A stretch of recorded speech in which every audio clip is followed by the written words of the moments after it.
Assalamualaikum warahmatullahi wabarakatuh. Perkenalkan, nama saya Fadlu Sufi dari Fakultas Pertanian, Prodi Teknologi, Universitas Muda Kudus. Kali ini saya akan mempresentasikan hasil dari kerjaan atau hasil dari kerja saya, yaitu tentang FAS Bahasa Indonesia. Yang pertama, jelaskan pola bentuk gabungan terikat. Tuliskan kembali bentuk gabungan terikat berikut ini. Yang mana pada ini saya jelaskan yaitu penulisan pada soal yang mana adi plus kuasa saya ubah menjadi adi kuasa atau saya gabung adi kuasa dengan awalan kapital. Yang kedua, jelaskan perbedaan bentuk penalaran deduktif dan bentuk penalaran induktif. Yang mana pada saat ini saya beri tabel, yaitu yang pertama pengenalan saya ambil dari Wikipedia, yang kedua ada argumen, dan yang ketiga ada validitas dari kesimpulan. Yang soal ketiga, jelaskan dan berikan contoh transkripsi dan transliterasi. Transkripsi adalah penggalian tuturan yang berwujud bunyi ke dalam bentuk tulisan. Contoh yang jauhkan dari penelitian W.W. Kartiwi. Dan transliterasi adalah dari menurut KBBI adalah penyalinan dengan mengganti huruf dari abjad satu ke abjad lain. Contoh wahwa khair ar-razikin.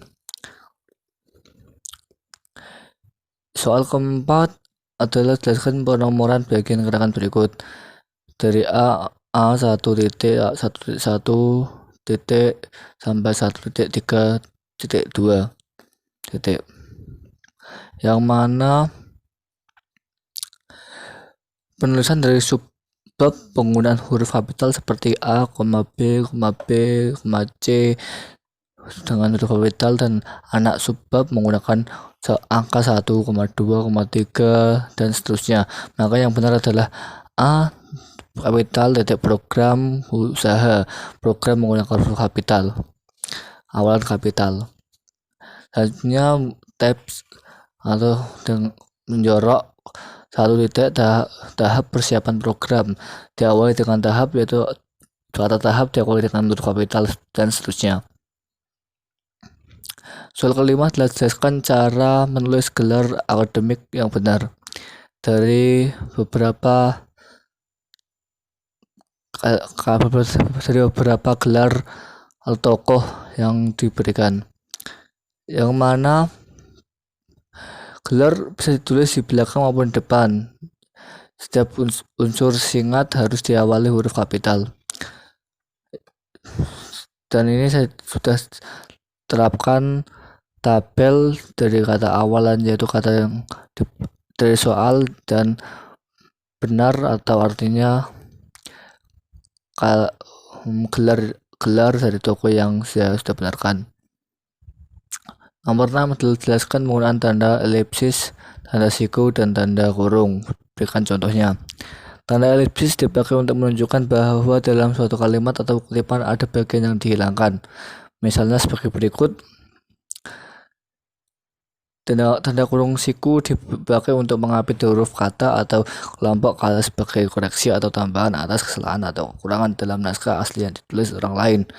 Misalnya Sang Sapurba dalam kurung siku dengar D, atau Sang Sapurba dalam kurung siku D dengar bunyi gemersik. Tanda kurung dipakai untuk mengapit tambahan keterangan atau penjelasan. Misalnya, dia memperpanjang surat izin mengemudi dalam kurung SIM. Soal ke-7 adalah jelaskan 3 cara penerapan induktif meliputi generalisasi, analogi, dan hubungan sebab akibat atau kasual. Dan silakan berikan jelasan satu persatu disertai contohnya. Generalisasi adalah proses penalaran yang bertolak dari fenomena khusus menuju kesimpulan umum. Contoh adalah buah mangga berwarna hijau dan rasanya manis. Kedua, buah jambu biji berwarna hijau dan rasanya manis. Yang mana generalisasi yaitu semua buah berwarna hijau rasanya manis. Penelitian analogi dapat dikatakan sebagai proses penyimpulan berdasarkan fakta atau kesamaan atau proses membandingkan dari dua peristiwa hal dan perbedaan berdasarkan kesamaannya, kemudian ditariklah kesimpulan. Contoh, klub Persija Jakarta mampu masuk babak final karena berlatih setiap hari. Maka klub Persib akan masuk babak final jika berlatih setiap hari. Hubungan kausal atau sebab akibat, yang mana proses penularan yang diperoleh dari gejala-gejala yang saling berhubungan. Contoh, penebangan liar di hutan mengakibatkan tanah longsor. Dan contoh kedua adalah jika dipanaskan tembaga memuai, jika dipanaskan emas memuai. Soal selanjutnya, soal nomor 8 adalah jelaskan yang dimaksud dengan silogisme. Berikan contoh silogisme. Silogisme adalah sebuah penalaran deduktif yang dilakukan secara tidak langsung.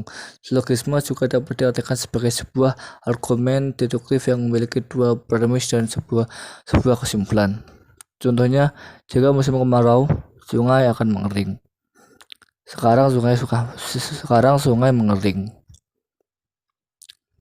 Soal ke-9, apa yang dimaksud dengan konjungsi? Sebutkan jenis konjungsi dan beri contohnya. Konjungsi atau kata sambung atau kata hubung adalah kata untuk menghubungkan kata-kata, ungkapan atau kalimat-kalimat dan sebagainya dan tidak untuk tujuan atau maksud lain. Jenis konjungsi adalah ada konjungsi antar klausa, antar kalimat, antar paragraf, konjungsi berdasarkan fungsi, dan ini adalah contoh konjungsi. Farida sedang membaca dan adiknya sedang bermain catur. Konjungsinya adalah dan. Selanjutnya adalah saya mau pergi kalau pekerjaan rumah saya selesai.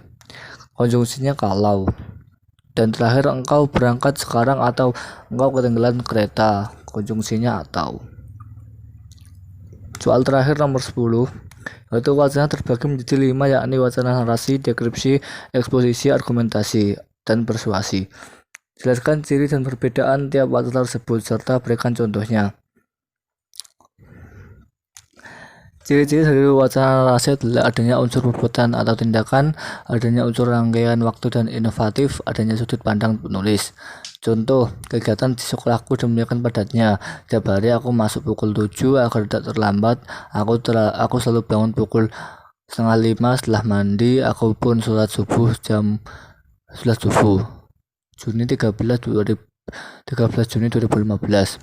Ciri-ciri wacana deskripsi disampaikan secara jelas dan komunikatif. Objek yang dideskripsikan disampaikan secara sistematik dan runtut. Penggambaran objek dilakukan sejelas-jelasnya menggunakan kesan indera, membuat pembaca merasakan pengalaman dan melihat objek tersebut. Contoh, SMA Negeri 1 Sukabumi merupakan SMA tertua di Sukabumi. SMA Negeri 1 Kota Sukabumi lahir pada bulan Oktober 1961 atau 1961. SMA Negeri 1 mempunyai jumlah murid kurang lebih 1.500 siswa dan mempunyai 4 lapangan, yaitu lapangan basket, lapangan voli, dan lapangan sepak bola, dengan lapangan badminton. Luas Mansa atau SMA 1 Sukabumi kurang lebih 3 hektar dan memiliki 37 kelas serta 71 guru mata pelajar. Semangsa juga memiliki kantin yang begitu banyak. Ciri-ciri teks eksposisi menjelaskan informasi pengetahuan, gaya informasi yang mengajak, biasanya menjawab pertanyaan apa, siapa, kapan, di mana, mengapa, dan bagaimana. Berusaha menjelaskan tentang sesuatu, gaya bersifat inovatif, terdapat fakta, uraian singkat, padat, dan akurat, merupakan penjelasan sesuatu. Contoh, jatuhnya pesawat berkapasitas 266 penumpang Airbus A300-600 merupakan peristiwa kedua bagi American Airlines beberapa detik lepas landas dari Bandara Udara Internasional O'Hare, Chicago. Tiba-tiba mesin kiri lepas dari dudukannya dan sebagainya. Dari ciri wacana argumentasi berisi pendapatan, pandangan, atau keyakinan penulis terhadap suatu permasalahan, memiliki data-data faktual yang digunakan untuk meyakinkan pembaca, menjabarkan suatu permasalahan dengan cara menganalisis dan menganalogikan, diakhiri dengan kesimpulan berupa pendapat yang lebih luas, bukan merupakan penegasan kembali dari topik utama.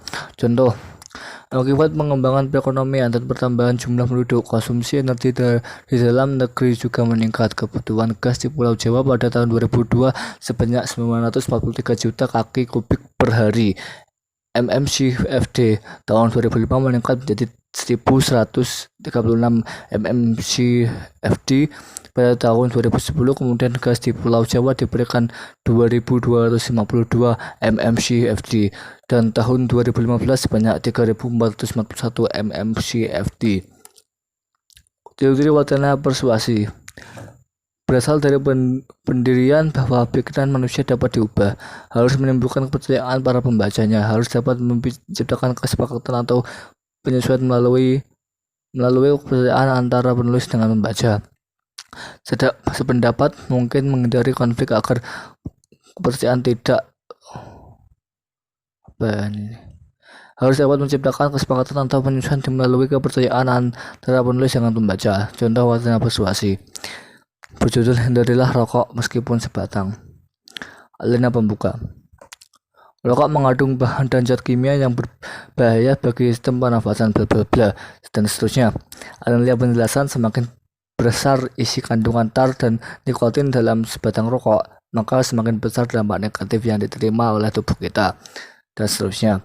Alina penutup, karena dampak negatif yang begitu besar maka hindarilah rokok. Jika kita telah menghindari diri dari rokok, maka kita telah membuat tubuh kita sehat dan mengurangi pencemaran polusi udara. Selain itu, juga kita tidak merugikan orang lain. Soal 1, 2, 3 sampai 10 telah terjawab. Mudah-mudahan tidak ada kekurangan. Apabila ada kekurangan, saya mohon maaf sebesar-besarnya. Akhirul kalam, wassalamualaikum warahmatullahi wabarakatuh.